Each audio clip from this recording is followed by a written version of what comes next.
Bare necessity, but simple bare necessity. Bare necessity, but simple bare necessity. Hey there, it's Bree and welcome to my channel. If you're new here, welcome back if you are not. And today's video is going to be my January and February wrap-up. I do my wrap-ups bi-monthly if you are new. So basically every 2 months I do a wrap-up so that I have more time to do other kinds of videos other than wrapping up my reading. So without any further ado, let's go ahead and get into the statistics. I have my, actually my dad's laptop because mine is currently, getting repairs done. During these 2 months, I read a total of 15 books. Across those 15 books, I read a total of 4,700 pages exactly. Of those books, only one of them was a reread. The other 14 were first-time reads. Next, let's get into age ranges. So I did not read any children's books or any middle grade books during these 2 months. I read 8 YA books and 7 adult books. Now let's talk about the formats in which I read those books. For the books that I read in digital formats. 2 of those were audiobooks and 2 of them were PDFs for audiobooks that I narrated. The other 11 books were read physically. Now let's talk about the form of writing. 13 of the books that I read were written in prose. 1 was a graphic novel and 1 was written in verse or poetry. Now let's talk about star ratings. I had 2 1-star books during these 2 months, which is very crazy for me. I very rarely give 1 stars, so that was pretty shocking. I had 0 2-star books. I had 6 3-star books, 3 4-star books, and 4 5-star books. We'll finish out stats with genres. I read 1 sci-fi during these 2 months. I read 1 poetry book. I read 1 book that I marked as classic, I think, but I really don't know how to classify it. You'll know when we get to that book, you'll know why. Shockingly, I only read 1 fantasy book during these 2 months. I read 2 paranormal romances. I read 3 nonfiction books. And I read 6 contemporary books. So all in all, I read much more digitally than I normally do, which I'm pretty happy with. Shockingly, I was mostly on the 3-star range this month, which is not normal for me. I'm usually like 4 and 5 stars, or at least that's how I was the majority of last year. I was weighing really heavily into 4 and 5-star books. So it was just kind of an average couple of months, but that's okay. And also surprisingly, it was not very evenly balanced in genres. It was very contemporary heavy with absolutely nothing else really standing out in comparison to that. So all that said, let's go ahead and get into the actual individual books that I read. So the first book that I completed during January, February was Midnight Beasties by Megan Shepherd. This is the second book in the Grim Lovelies duology. The first book is this one right here. This book was published in 2019. It is a YA fantasy story. I read this physically and it is told in prose. It took me 7 days to read this 437-page book. As far as representation and diversity for this duology, it includes representation of LGBTQ. This has a male to female transgender. It has bisexual or pan, and it also has gay representation. This also includes representation for racial diversity. There is an African English person in this book. There are a few trigger warnings you should be aware of. There is cutting and blood magic included in this series. There is also trigger warnings for animal abuse, and finally, trigger warnings for cheating and or an open relationship. Some controversial topics that are discussed in this is cheating and kind of, open relationships, as I mentioned previously. There's also political matrimony. Also, I want to point out that this duology is a retelling. It is a loose Cinderella retelling with magic. It's a very interesting take on the story. To get a synopsis on this story, you need to see my synopsis on Grim Lovelies instead, because I don't want to tell you what happens in book 2 or the synopsis for book 2, as it would give you spoilers for book 1. So click the link below and that will take you to my wrap up where I gave a synopsis for Grim Lovelies. So a couple of things that I did dislike about this book were there was definitely a plot hole in that there is a spell that a royal is able to do that allows that royal to take away someone's magic. And if that is something that is able to be done, then I feel like the story in itself really doesn't need to exist. So I feel like very conflicted by that spell, and I feel like it's definitely a plot hole. There is kind of a triangular love situation that occurs in this book, and like hints at other, possibilities romantically speaking, and I just wasn't the hugest fan of that. I feel like this was also kind of forced into being a duology because I feel like at the end some things were really crammed in, and this could have been spread out into a trilogy.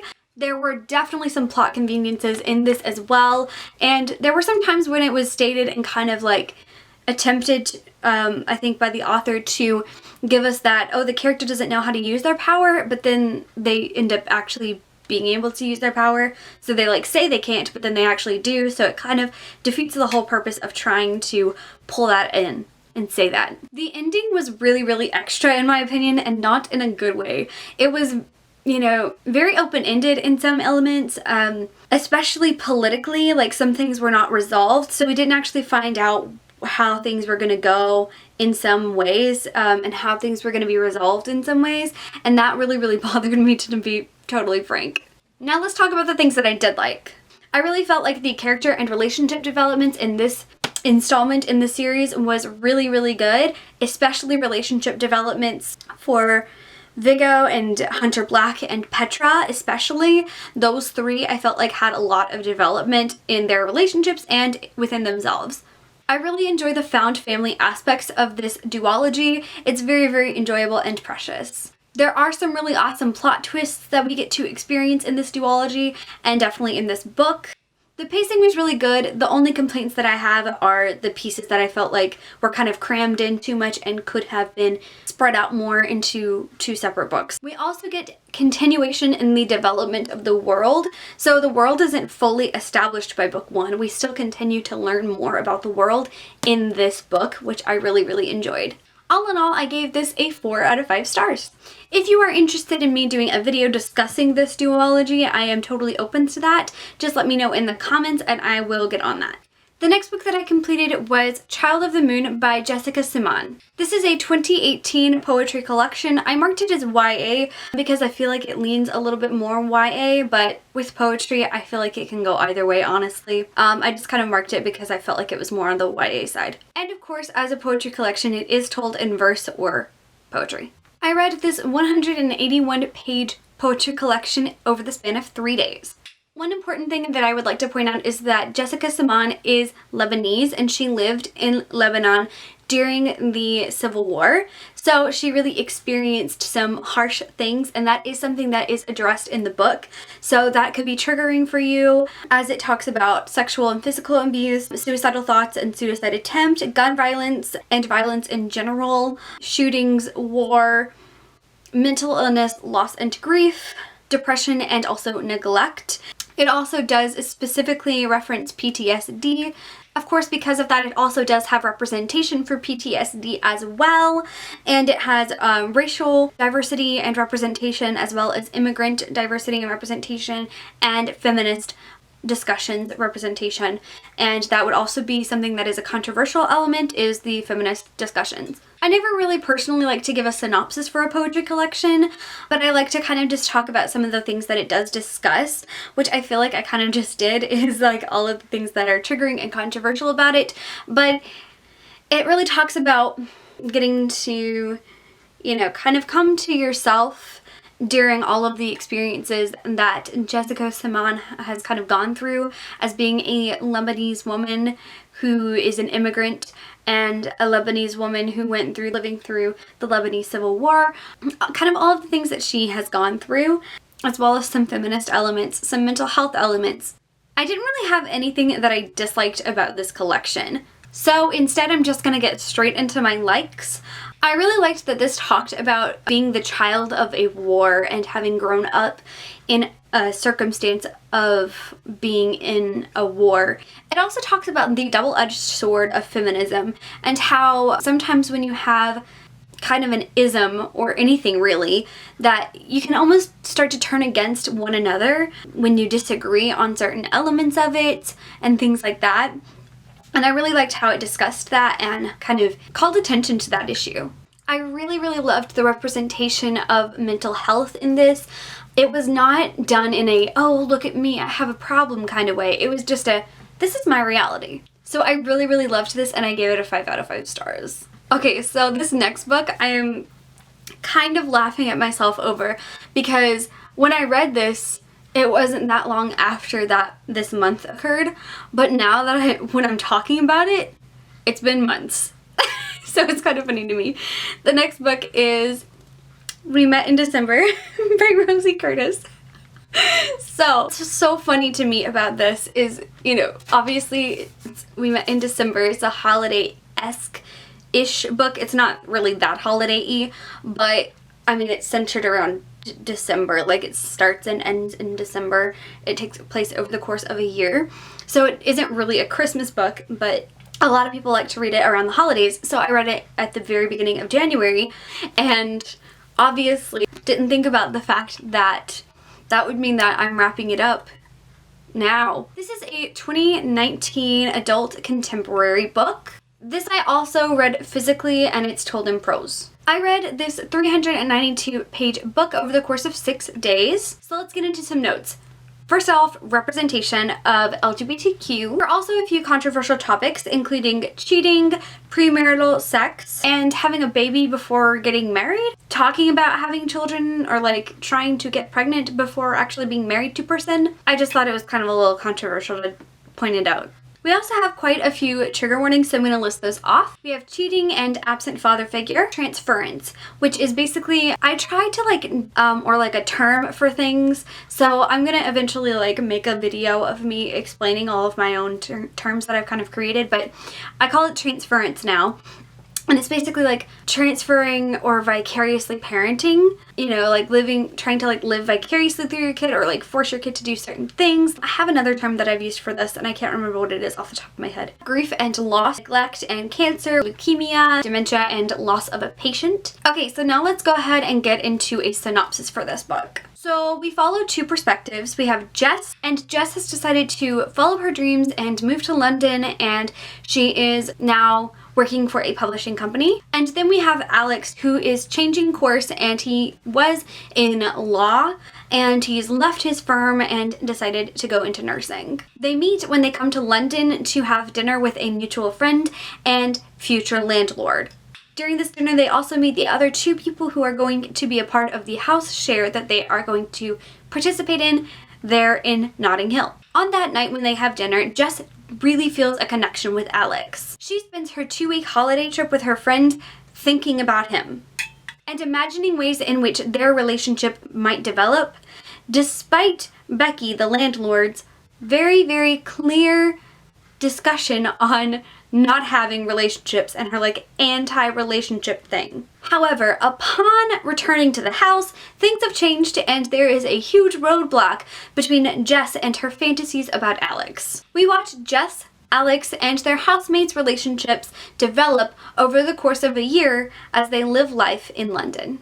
Okay, first let's talk about the things that I disliked. So there were definitely some poor writing choices. There was one thing where it was 2.4 kids, a dog, and a house in the suburbs.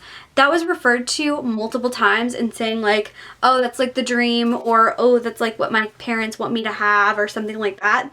Or oh, that's what this particular character wants. That was referred to multiple times and it was kind of annoying. It's you could say it in a different way. There was also the use of the term silky stuff in description of a fabric. The term was silky stuff. Not silky material, silky fabric, not just silk. Silky stuff. In Alex's first chapter, he objectifies Emma's body. Emma is another one of the people that is going to be in the flat. So a grammatical error, and I know that's something small to point out, but it just bugs me when there's little bitty typos that could have been easily fixed, and more likely than not, if you had used spell check, or especially if you used something like Grammarly, that it definitely would have caught it, and you could have gotten it fixed easily. So there was also a comment that I'm going to read off. Publishing is full of women and gay men as far as the eye could see. That really bugs me because, first of all, that doesn't really make any sense to me because, let's start here. She works at a romance-centric publishing company, so yes, it may be more realistic to have women and gay men predominantly at your publishing house or where you work specifically. But she's making this comment based off of the one place that she works, not publishing in general, but she's referring to publishing in general as she says the comment. But that's the only place in publishing she's ever worked. So, secondly, like I said, romance-centered publishing house. Let's get into some things that I did like. There were some really funny lines in this book. Also, a few accurate details that I really enjoyed in this book. One of my favorite things about this book. I'm gonna read what I typed out here. So, in this section, Jess is looking in the mirror and she's thinking about what it's like to be somebody who can have a fling or friends with benefits type situation going on. And then she says to herself, you know what? I said to myself, maybe it's okay if I'm just not that sort of person. One of my favorite things. One of my favorite things. All in all, I ended up giving this a 3 out of 5 stars. I feel like something that did play into the situation was the fact that I did also read One Day in December by Josie Silver in December. And then I read this in January. So first of all, the titles are so similar. Yes, we know. But this takes place over 10 years. This takes place over 1 year. Both of them are set in London. Both of them have to do with somebody who saw somebody or met somebody once and then dreamed about them and then met them again later and had roadblocks as to why they couldn't be with that person. And the roadblock was the same. So they're very similar in plot and even the way that it's over the course of a longer period of time than the average novel. So I feel like for that reason, it's hard to do when it comes to books like this, where it's they're so similar in so many ways, but also so different in so many ways. The next book that I completed was The Short Second Life of Bree by Stephanie Meyer. This is book 3.5 in the Twilight Saga. This was released in 2010. And it is a YA paranormal romance series. This I also read physically and is also told in prose. I read this 178-page book over the course of 1 day. As far as the main things specific to this book, there are trigger warnings for blood and also representation of a Hispanic character, but as far as other things go, check my link to the Twilight videos that I've done. Up in the corner, I did a whole series of reading the Twilight Saga for the first time because I did not read it until this past year. So to see all of my thoughts on all of the books, you can just check the link.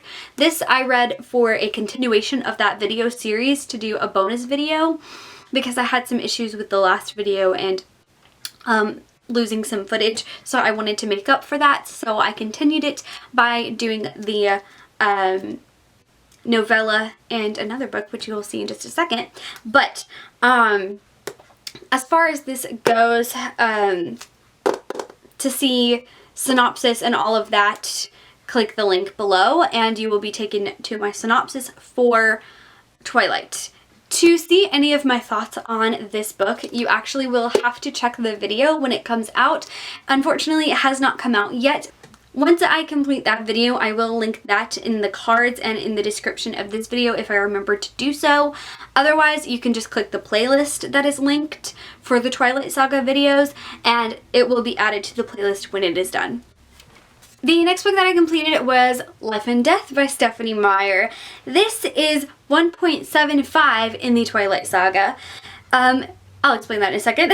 So this was released in 2015. It is also YA paranormal romance, and I read it physically. It's told in prose as well. I read this 387-page book over the course of 7 days.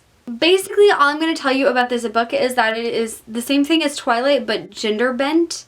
So all of the genders are swapped except for a couple of characters. So instead of Bella and Edward, it's Beau and Edith. And that's all I'm going to tell you.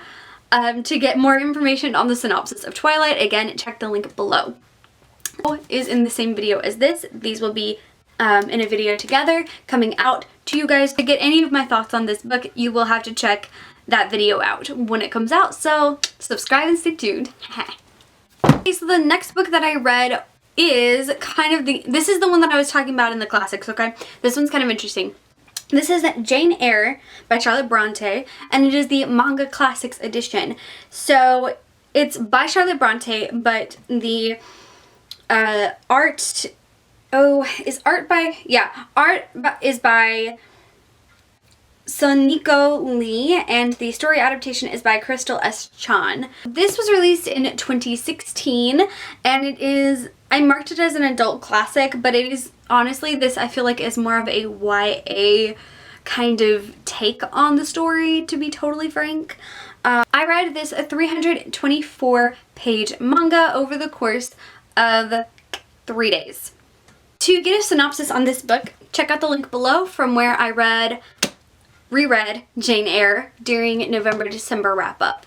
So as far as my likes and dislikes, this is focused on my likes and dislikes of this adaptation of the story.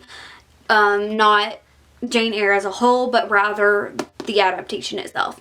There were some changes that were done to the story that I felt like were very unnecessary for the format change, that they could have kept the same, and that I wasn't really a fan of that, like, small change situation, like, for no reason. It just bugs me.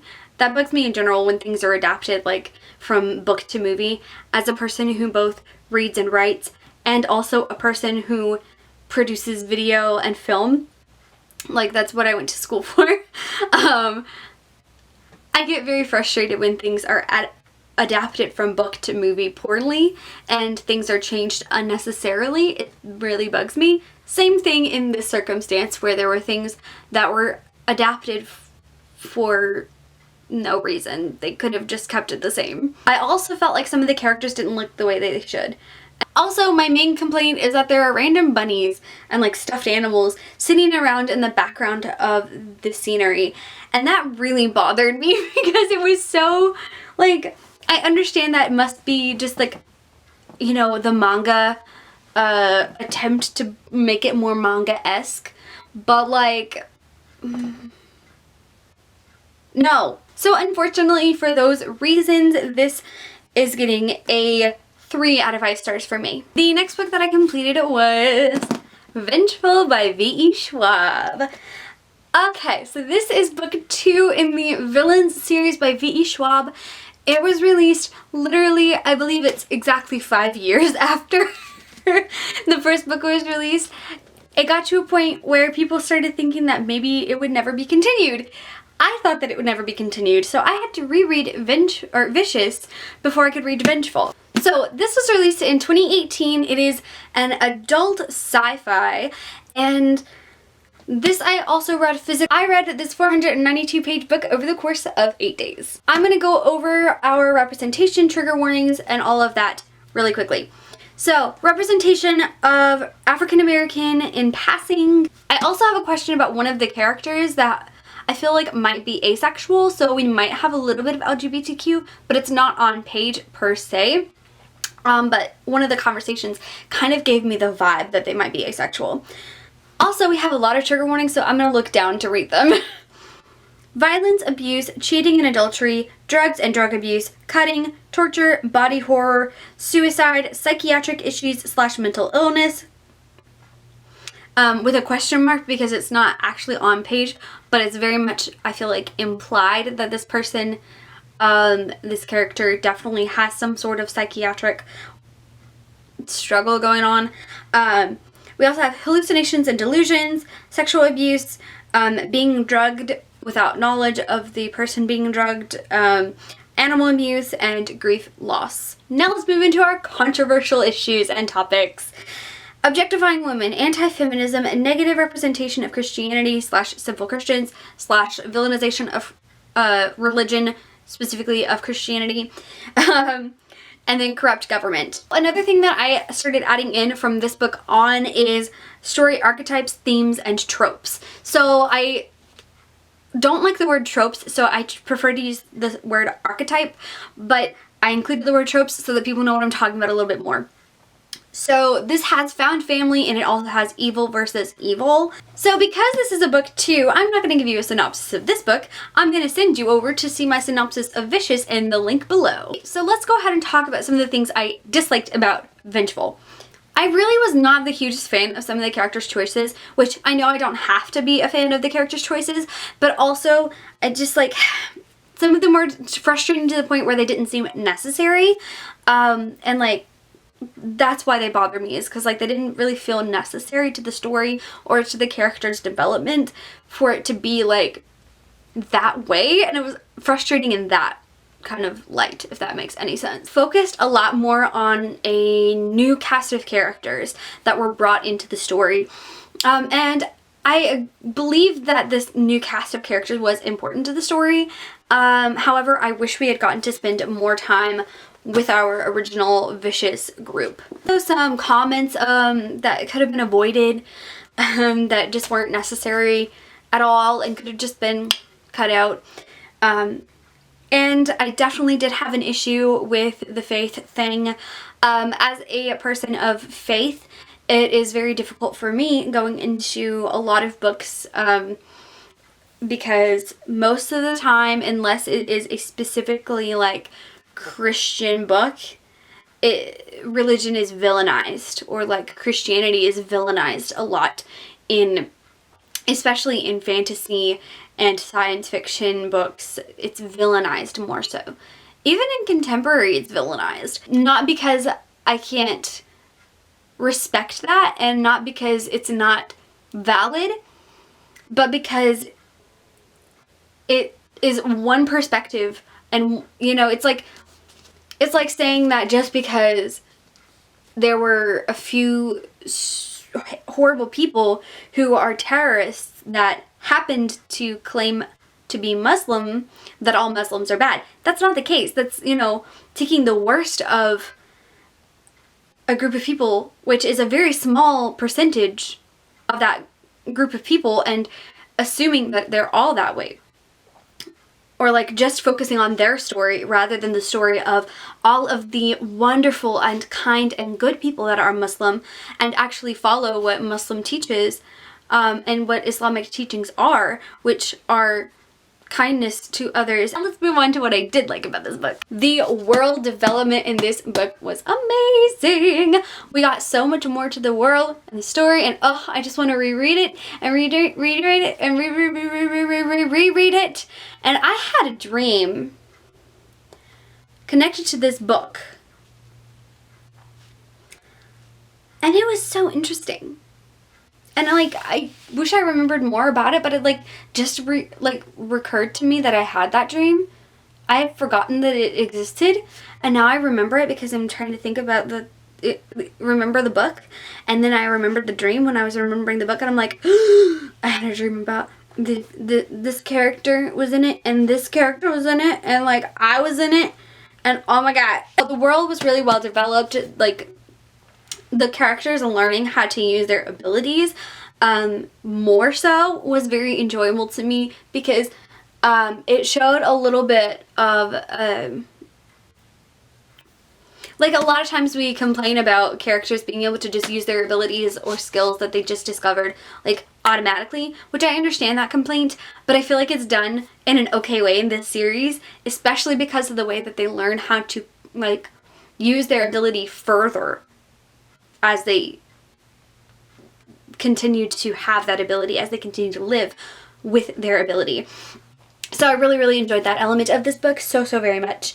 And also we got a lot of character and relationship development, specifically like Mitch and Sid's relationship, and Sid and Victor's relationship developing throughout this book. Oh man, there were some feelings that I had in this book on that. There were a lot of stakes in this book, which I really enjoyed, and it was brought in at the beginning. They're like, V.E. Schwab is like, okay, here's the problem.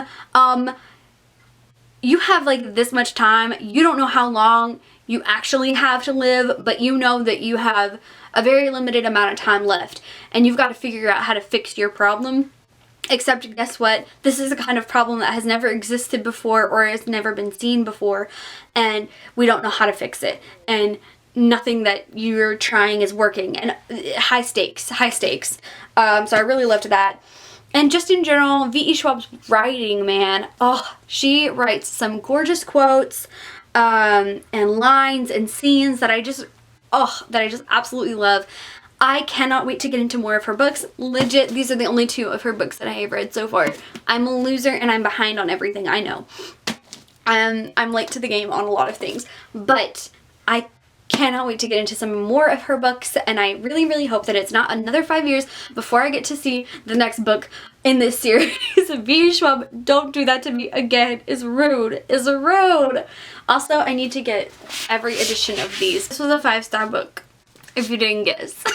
The next book that I completed is Things I'm Seeing Without You by Peter Bogani. Could be pronouncing that last name wrong, but I'm not going to stop to look it up. 2017 release, YA contemporary, read it physically, and it is told in prose. This is a 330-page book that took me 6 days to read. So representation includes racial, specifically Latinx, and bilingual character. I can't remember if that's the same character or not. Maybe? Don't remember though. Trigger warnings. There's a list. Let's go. Drugs, loss/grief. Specifically, loss of a grandparent, loss of a significant other, loss of a cousin, etc. I can't remember if there's more or if I just I don't know. Okay, suicide/suicidal thoughts, sexting, depression, self-harm, bullying, divorce/divorced parents, manipulation, anxiety, cheating. Whew. Okay, moving on. We have controversial topics, including profanity, specifically in excess. When I say profanity, it's usually because it's more excessive than the typical YA book, or the typical book in general, and that's when I point it out as something that's either a problematic element to me or bothersome to me, or mark it as something that could be controversial, could bother you if it's either a little bit stronger, or a little bit more frequent than some people might prefer.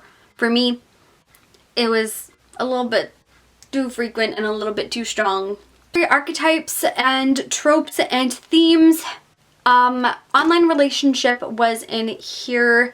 This book follows our main character Tess, who used to have an online boyfriend, but unfortunately now he has passed away. Which, depending on your perspective, may or may not have anything to do with the fact that she may have hurled her laptop into this pond and then, hurled herself into it right after. She says she doesn't know why she plunged into the icy water, which is a story that she's sticking to. But as she's taken back to her father's house and refuses to return to school, she finds herself surrounded by death because of her father's struggling funeral business. While she's sulking around the house in PJs and watching TV, she suddenly gets a message from her online boyfriend, the one who's dead. A very strange read for me. So let's go ahead and talk about the things that I disliked. The relationship and character development were pretty weak for almost every single relationship and character in the story. My main issue with this book is that there were just so many problematic elements in it. There was definitely too much profanity and sex jokes for YA, and Tess as a voice, as a character, her voice did not feel like a teenage girl. And then there was this one comment that I will forever remember. And it was the stupidest line I have ever heard in a YA book at all to this day. And it is this. One of our characters says the following: "I don't think adults have sex."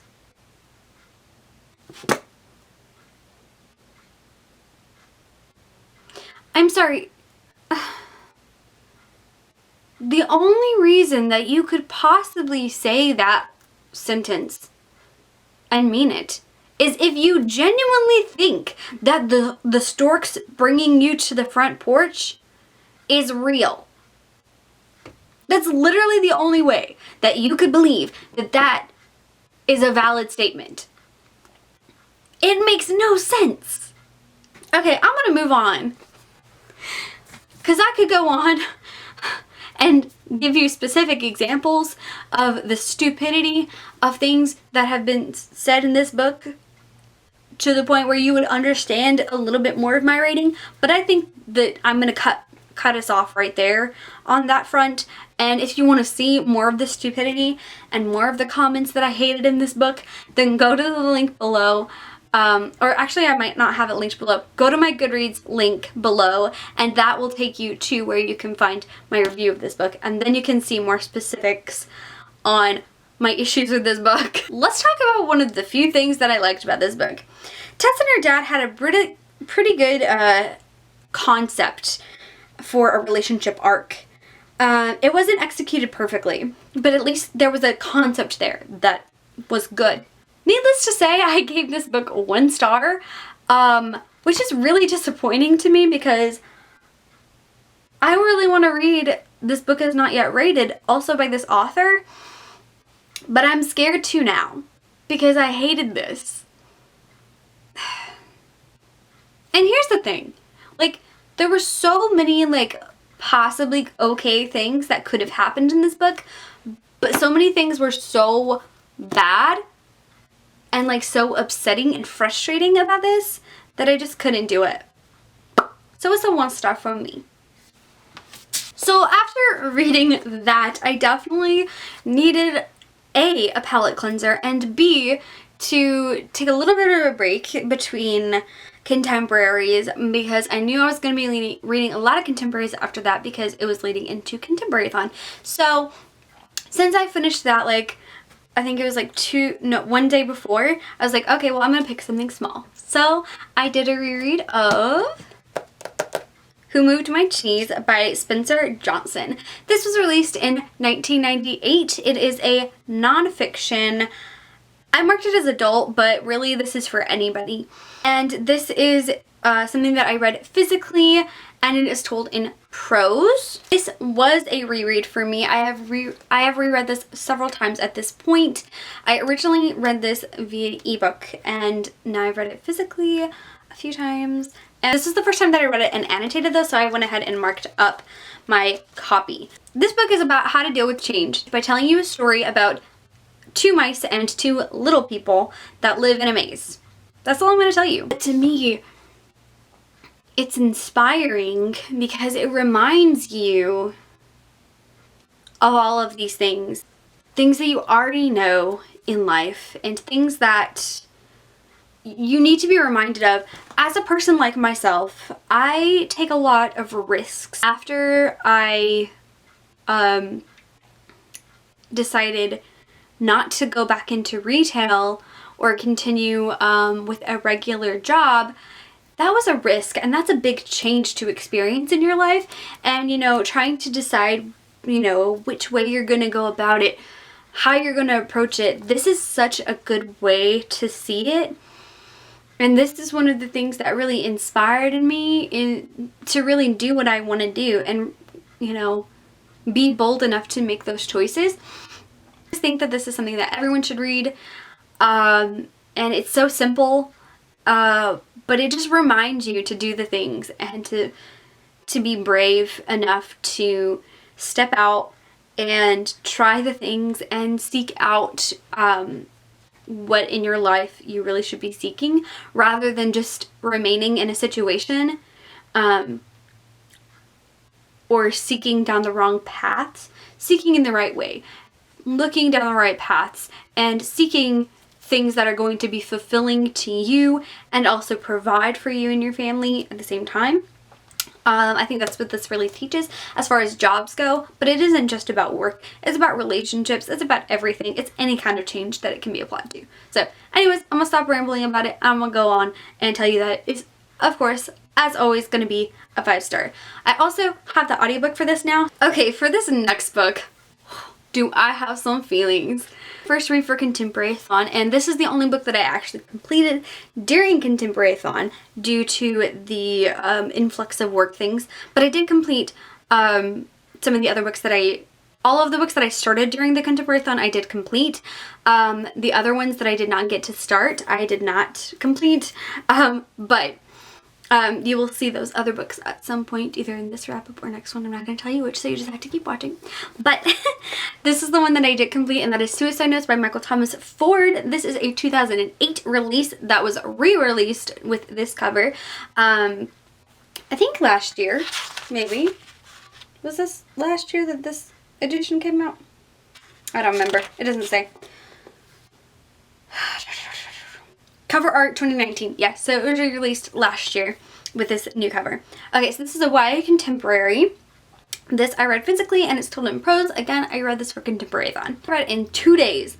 It is 306 pages. Another thing that I would like to start doing is like take note of when something is own voices by the author and when something is own voices review for me. So that is something that I did put a note for this specific book. So in the representation, we have psych ward representation, which is not own voices for either me or the author. And then we have the LGBTQ representation, which is own voices for the author, not for me. So let's move into trigger warnings. We have mental health comments that are like rude and derogatory. We have sexual harassment and abuse. We have pyromania, which is burning things, melting things, fire-related mania. We have suicide and attempted suicide both. We have divorce and cheating, eating disorders, miscarriages. I put LGBTQ in here because there are triggering elements of LGBTQ things in this as well. Not like regular LGBTQ representation elements, but also like trigger elements.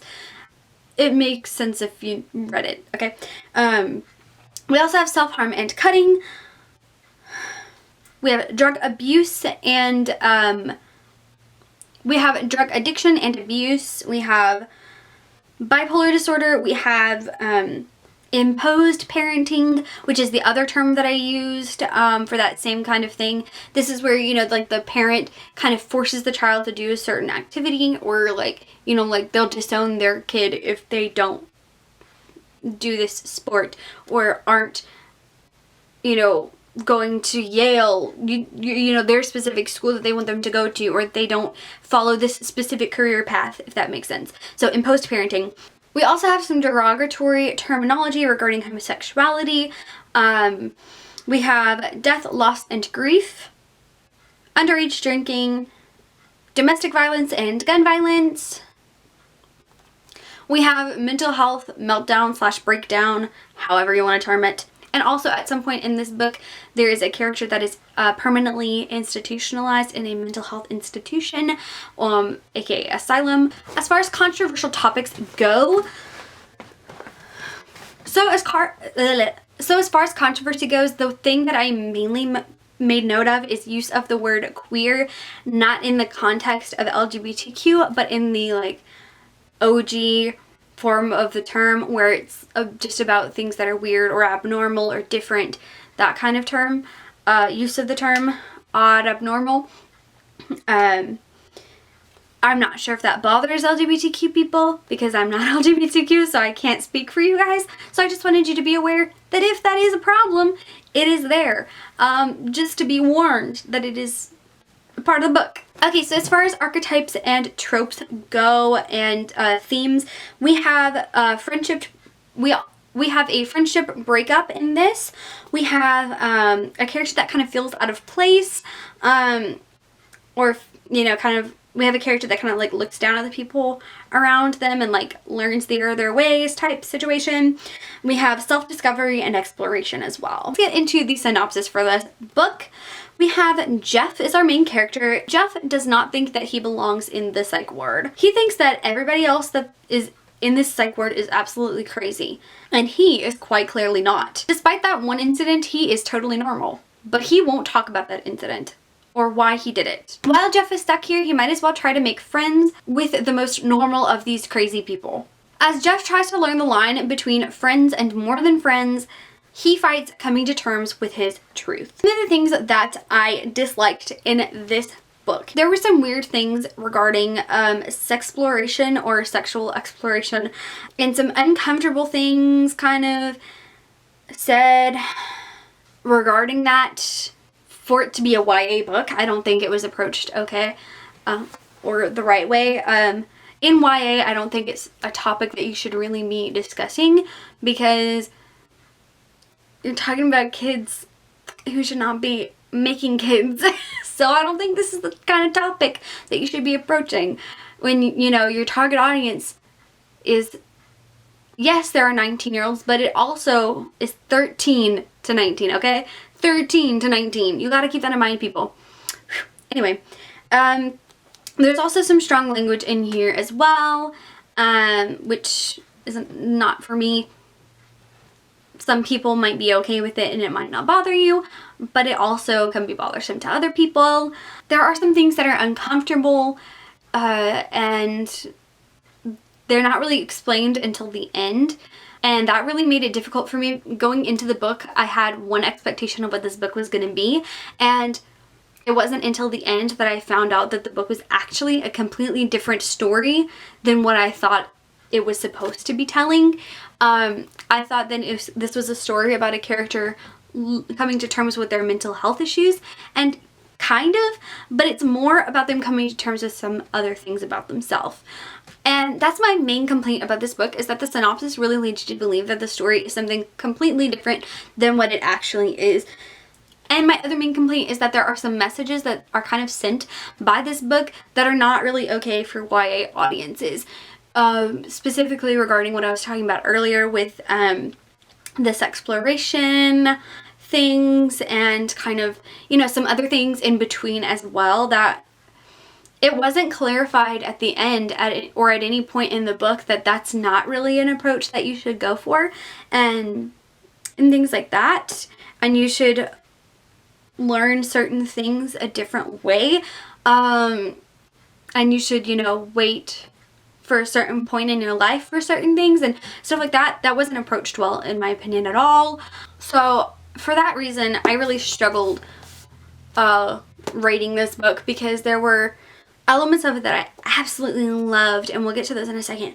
And then these elements just really made it hard for me, because it was like I was like fighting with myself in my head about what I wanted the story to be, which would have been a 5-star if it had been what the synopsis kind of leads us to believe.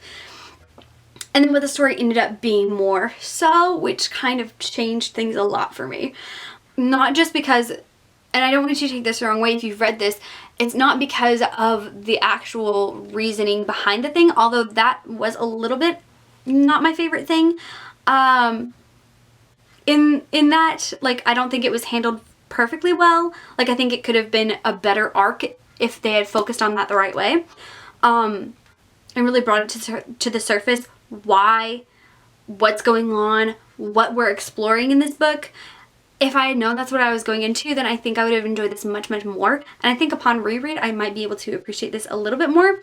However, I still will maintain those same issues, and I think we'll still maintain a 3-star because of the things that, you know, it doesn't give you a, hey, this is actually not okay, or a, hey, this is okay type of situation. And so it kind of encourages people in the YA target audience to think that something is, you know, okay when it's really not. And while, you know, some of that is a little bit less of an issue for a 19-year-old, when you're talking about 13-year-olds, it's a very different story about certain things that you have to be clear on, and you have to, you know, discuss a little bit differently. And I just don't think that that was done very well in this. But let's move into the parts that I did like. The things that I did like were character development was really good. There were some absolutely amazing messages in this book, and that's part of why I really wish that,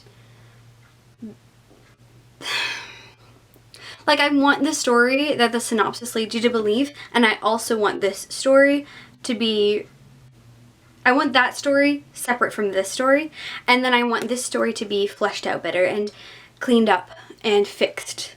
Like, I really, really want this to be perfected. Because there's so much that this book could do for people if it was done correctly. And I also think that there's so much that what the synopsis leads you to believe could do for people. So much. A lot of conversations brought to light that I thought were really important. Everything within this book was either on one end of the spectrum or the other. It was a 1-star element or a 5-star element. And for that reason, we're at a 3-star. This book frustrated me so much because it had so much potential. I would really love to see if Michael Thomas Ford has written anything else. I would like to read it and explore some of his other writing, see if he's kind of like developed his YA elements, or if maybe he writes anything in the adult genre, which I think I would enjoy a little bit more. If this was adult, then that would have helped it, I feel like, a little bit. It's been a wild ride this past few books, right? Like from here up, wow, wild ride, right? Well, the wild ride is not over yet, y'all. The wild ride continues with this next book. Next book is the first book that I narrated, and I'm going to give you the title that I refer to it, and that is How to Analyze People. But let me pull up the full title, because for some reason, some people like to give these, like, you know how on Wish they add like all these extra things to the, you know, title of a product? Well, it's kind of like that in audiobooks, apparently, because, and ebooks and books in general. Like, some authors for some reason put like a this, which is like the real title that it should be, and they put a colon and they put like a description or like a subtitle to it, which to me is a part of the synopsis or a subtitle. It's not a title element, but they include that in the title part of the book. How to Analyze People. Learn how to read and analyze people. The greatest book to improve your mindset, empathy, and body language skills. It's by Logan Ward. It was published in 2020. It is an adult nonfiction book. And I read this via PDF for the audiobook production, so I received a manuscript copy of this book. So for that reason, take some of the things that I discuss with a little bit of a grain of salt. It took me 9 days to read this book. So like I said, I narrated the audiobook for this, so for that reason it can affect my opinions regarding the manuscript versus the actual finished copy of the book, and it also can be affected by the recording process. Because the process of recording can be sometimes frustrating, or you know, you can deal with different elements of it, or you know, actually doing the narrating work can be hard. It can affect my feelings on a book 100%. I don't really have anything else to say synopsis wise. It's kind of hard to describe synopsis wise because you'll see in a minute. You'll understand once I get to my likes and dislikes. You'll understand a little bit of why it's hard to describe. Okay, so first off, I have to put this out there because it's something that I had to deal with a lot as the narrator, and that is a lot of grammatical errors and manuscript errors.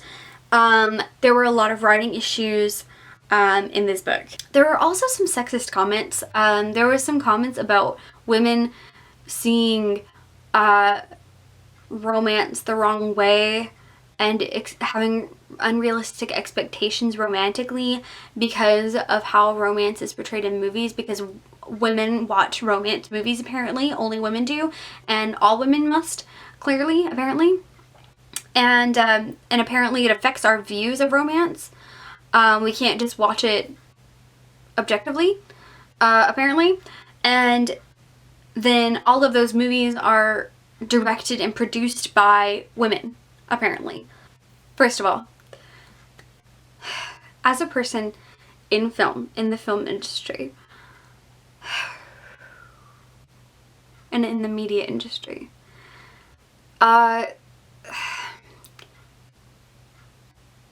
women were not film directors or writers or film anything for a very long time.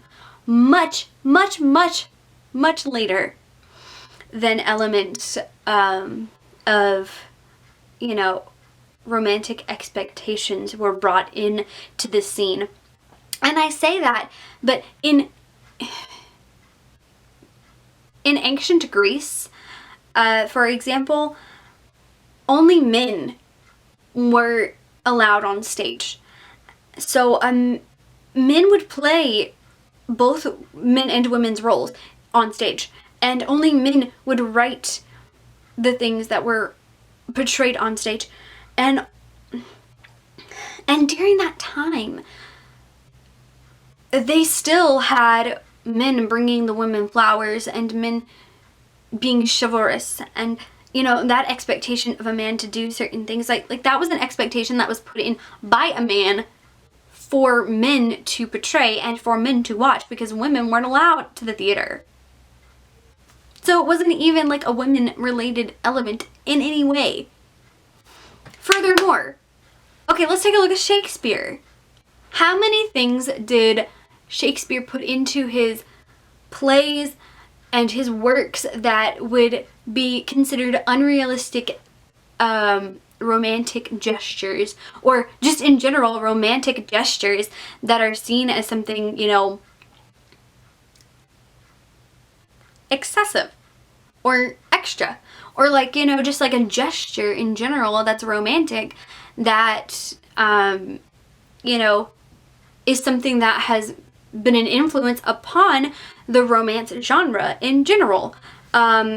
And not like romance in like the schmexy times, but like romance, like just the two hearts in love thing.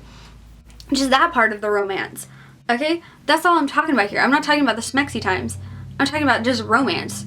Women accounted for 16% of writers, directors, executive producers, editors, and cinematographers. Women accounted for 15% of writers. So, a female in the film industry is most likely to be an executive producer. Before I lose my head completely, I'm going to move on. There was a lot of irrelevant content in this book. For example, the reason we got on that topic of romance was because there are 2 sections that have nothing to do with analyzing people, that are just about how do you know if somebody is flirting with you, is basically what they're about. A lot longer than necessary because it was so redundant. It would repeat the same thing over and over again in different parts of the book. And then it would say that we would come back to something or talk about a certain thing, and it would never come back or talk about that certain thing. So it would say that we were going to refer to something later, but that we didn't. And then it would refer to other things later that it didn't need to refer to later because it's just repeating the exact same thing that we've already been over. Whew. It was a mess. It was a mess. I've read a few nonfiction books in my life, but never have I been so stressed out by one. I hope and pray that the audiobook production itself is better than my experience of reading the book. But my experience during the time in which I read this book was nothing but negative because of all of those elements. Here's what I do have to say positive about this book. One thing. The base conversation about nonverbal communication was good. Led it to me giving this book 1 star. That is not to say that you shouldn't try it out. So, I had to start doing that book during Contemporary-thon, and it ruined my Contemporary-thon reading. Not in the fact that like it was like, it was because I had to just work. I didn't have time to continue Contemporary-thon books. So everything on Contemporary-thon got put on hold, and so the next 2 books are ones that I finished after Contemporary-thon that were started during Contemporary-thon. That is The Hating Game by Sally Thorne, and this was a 2016 adult contemporary romance. This I read digitally via audiobook. I used the Libby audiobook for this, so I borrowed it from Libby and it has been returned to my library. I do not own a copy of this book, but this is also told in prose. This book I read over the span of 13 days, and it is 384 pages. About representation. It has representation of a very short person, or like a small little person, exactly 5 feet. There is sexual content in this book. Like I said, it is an adult contemporary, specifically romance. So it's like sexual content, but like throughout the book there's a lot of sexual tension. So even when it's not like ooh schmexy times, it's like there's tension regarding sexual things. I didn't know how to word this, but basically being wanted only for your body. If it were a horse, you'd shoot it, is what she says. She's just talking about her car being kind of like, it's seen better days. Kind of just like tried to distance myself from the statement, but I know that it could really bother some people, so I wanted to point it out and throw it out there for people that it could bother. The ex marrying your sibling circumstance. So your ex, you and this person dated, broke up, and then they married your brother or sister. Controversial. So then we have controversial topics.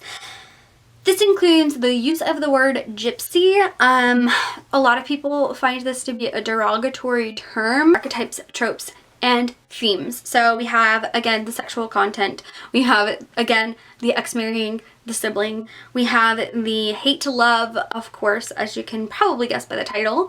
We have sexual tension. We have work-centric characters that are very driven characters. We also have the office romance going. B&G is a merged company. Lucy, one of the employees, hates the merger because it means that she is forced to face Josh every single day.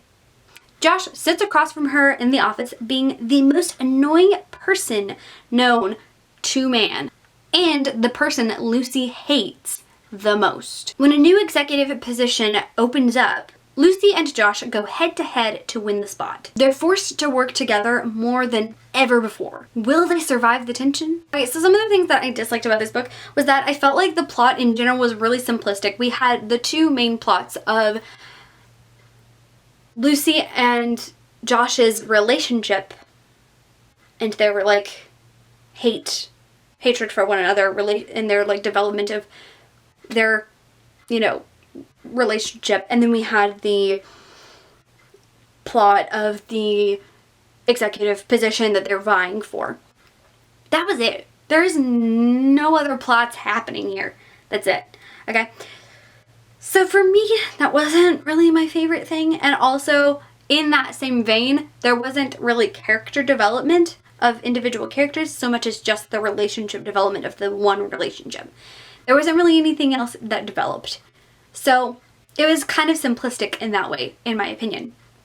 That might not be a problem for everybody.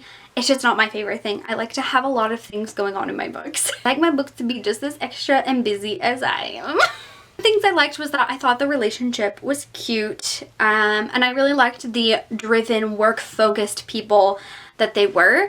In general, I really liked that. All in all, this book was kind of average for me, so I gave it a 3-star. Next book is also one that I started during Contemporary-thon, and that is Meet Cute by Jennifer L. Almondtrout, Danielle Clayton, Kate Cotugno, Jocelyn Davies, Huntley Fitzpatrick, Nina LaCour, Emery Lord, Catherine McGee, Cass Morgan, Julie Murphy, Meredith Rousseau, Sarah Shepard, Nicola Yoon, and Ibby Zaboy. So, this is an anthology, as you may have guessed. 2018 YA contemporary, but there are 3 stories that are not contemporary. I read Physically, and it is prose. Over the course of 14 days, and it is 314 pages. Representation-wise, we have LGBTQ in various ways. The ones that I specifically made a note of, I know we have a male-male, I know we have female-female, and I know we have a male-to-female transgender. We have racial representation. The ones that I specifically made a note of are African-American, biracial. It didn't specify what kind of biracial. And then we have Asian, Mexican, and Cuban. Body type, specifically plus-size characters. Let's move into trigger warnings. So we have physical abuse, we have cheating, we have bullying and cyberbullying. We have death, loss, and grief, specifically of a sibling or of parents, both parents or of a mom, is multiple times. We also have attempted suicide. We have a drunk driving situation where there's a car accident due to drunk driving. We also have stereotyping, and we have villainization of religion, specifically Christianity. We have homophobia as well. Controversial topics go, we have underage drinking, profanity, nepotism,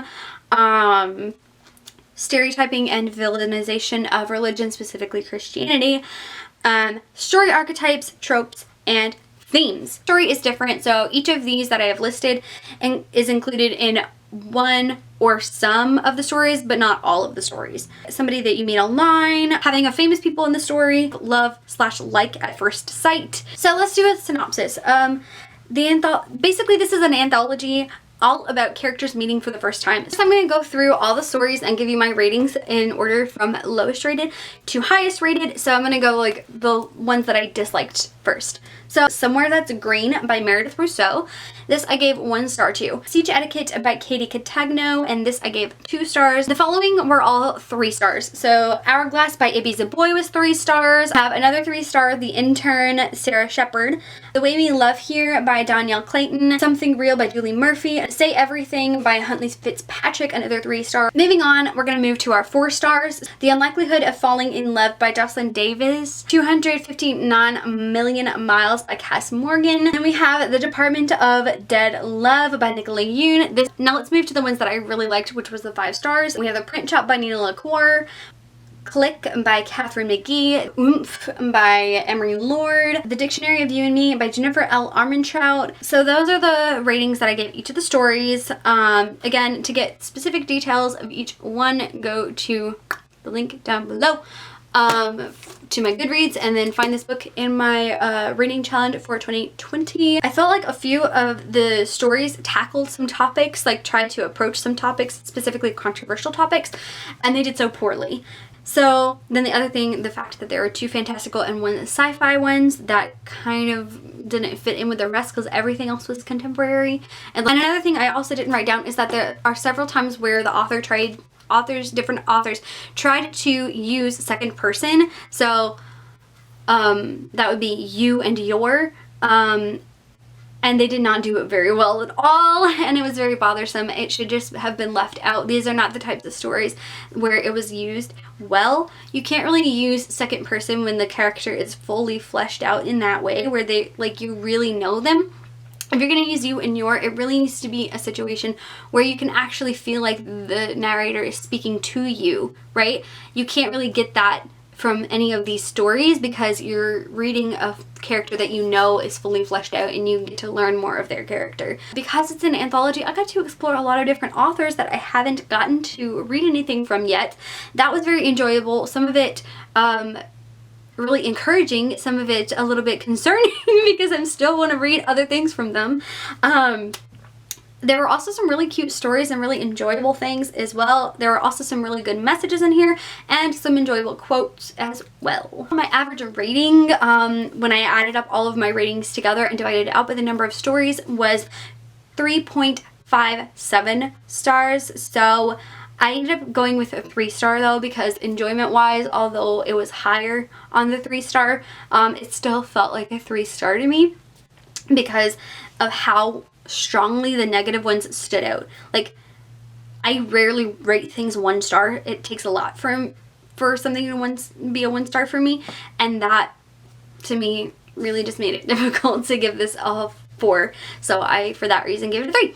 And yeah, this is another book that I narrated. So the title that I call it is Plant-Based Diet for Beginners. This is the title that they've given it. Plant-based diet for beginners. Learn how to keep your body energized all day with healthy, ready-to-go meals using the newest 4 weeks plant-based meal plan, and how to stop emotional eating. Which I would like to point out, it does not touch on that topic at all of emotional eating. Does not touch on it at all. This book is written by Edith Bailey. It was published in 2020. It is an adult nonfiction. I read digitally because it is a PDF that I received to narrate the audiobook, and it's told in prose. It took me 10 days to complete this. It is 202 pages. Let's talk about what I disliked. First, I'm going to get this out of the way. Because I narrated this book, this bothered me, and that was the process of narrating recipes. Sucked. Let me tell you why. The first reason is because looking at a recipe, it's like very few words that you're actually having to say.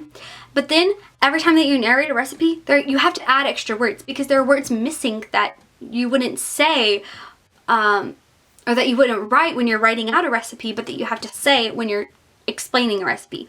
For example, 1/2 cup this. You don't say that. You would have 1/2 cup of this. You have to add the word of. So there were so many extra words that I ended up having to add in, or like combine thoroughly, period. Period. Like sometimes you have to like create a flow more in the narration process that you don't really need in a book, like in a physical format, in a I can't words anymore. In the original format of the book weren't necessary, but in audio format were.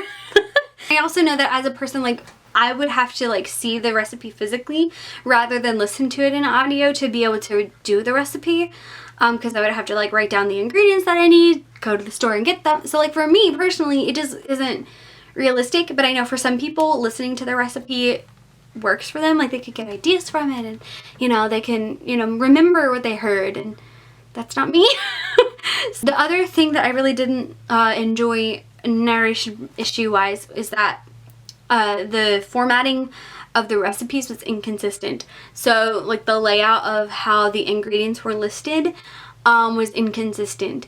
So it wasn't like the same from recipe to recipe or like chapter to chapter, and that really bothered me a lot as a narrator, but also like visually it wouldn't be appealing to me, and it would bother me just reading a book that would do that. So that's an issue for me in general. I'm not sure if the actual final version was correct in that, or if it was also different from part to part, but it bothered me personally. So I feel like the section with the meal plan, that chapter was a little bit unnecessary, because you've already given them all the recipes, so they can just flip through the recipes and pick a recipe that they want to do that day, and then they flip through the recipes and they pick the next one that they want to do the next day, and then they pick, you know, and there's the lunch chapter, there's the breakfast chapter, and there's the dinner chapter, so you pick which one you want from each chapter for each day. Like it was pretty self-explanatory on that.